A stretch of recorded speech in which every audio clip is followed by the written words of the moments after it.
Mr. Deputy Speaker. I welcome this opportunity to put on record my heartfelt thanks to all those with whom I worked during my time as a Member of Parliament for Reading West.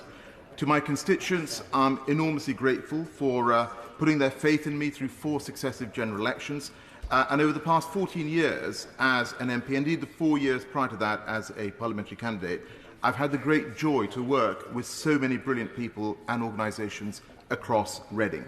And together we've campaigned successfully to set up one of the first free schools in the country, the All Saints Junior School, still rated outstanding. We founded a new secondary school, the Wren Secondary School. We won funding for upgrades for local train stations at Thiel and Tilehurst, and money for a new station in Green Park. We got the money and ensured flood alleviation schemes were built in Tilehurst or in Purley, and we secured a vital road crossing upgrade on the D Road in the vicinity of several primary schools. We kept Pinson's Hill green. We campaigned successfully together for stronger sentences for dangerous driving and for strengthening the legislation to deal with illegal encampments. We got the number 33 bus redirected from the Birds Estate. I could go on, Mr. Speaker, and every colleague here will have a similar and probably a longer list than me. But the one thing I hope they will all agree on is that without the strength and the energy and the commitment of our constituents, none of what we do locally would be possible. And so I thank each and every one of my constituents from the bottom of my heart. Mr. Deputy Speaker, it's also been a real privilege to serve in government in a whole range of roles and departments. And I came into the role of Business Energy Secretary as COVID came upon us, the COVID pandemic. And I want to thank everyone in the government system and outside who played such a vital and important role in making sure that we got support to millions of businesses and supported jobs up and down our country. And as my right honourable friend said before me, my friend for Bury St Edmunds, is that we should be proud of what we did during that COVID pandemic as a government. My right honourable friend for West Suffolk is not in his seat, but he talked about vaccines. The Vaccines Task Force sat within the business department, and we worked collaboratively across government.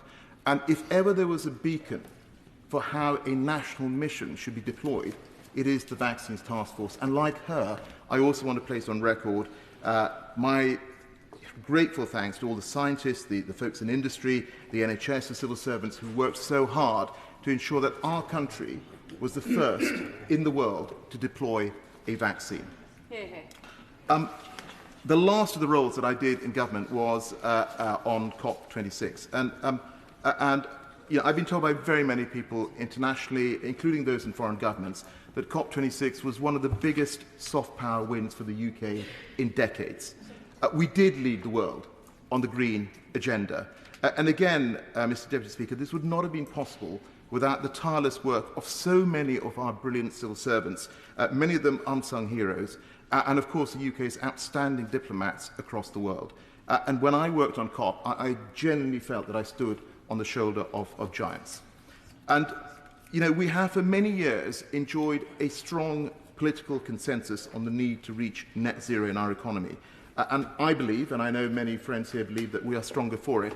And I very much hope that that consensus is maintained in the critical decades ahead, because I can tell you, the world wants our country to continue to lead on the green agenda, and I hope that we will do so.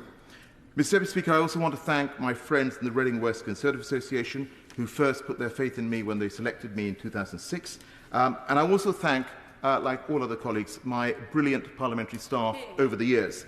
Now, it's always invidious to name individual colleagues and pick them out, but I want to particularly place on record my thanks to Jessica Innes, who has patiently worked with me for many more years than I think she would care to remember.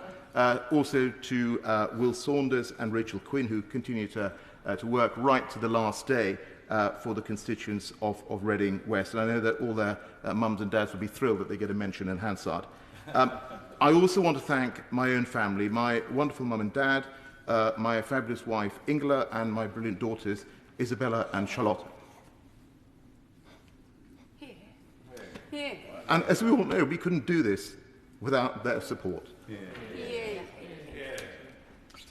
Mr. Deputy Speaker, serving as a Member of Parliament is a rare privilege. and I will always carry a piece of this place in my heart. Thank you. Thank you, Alok.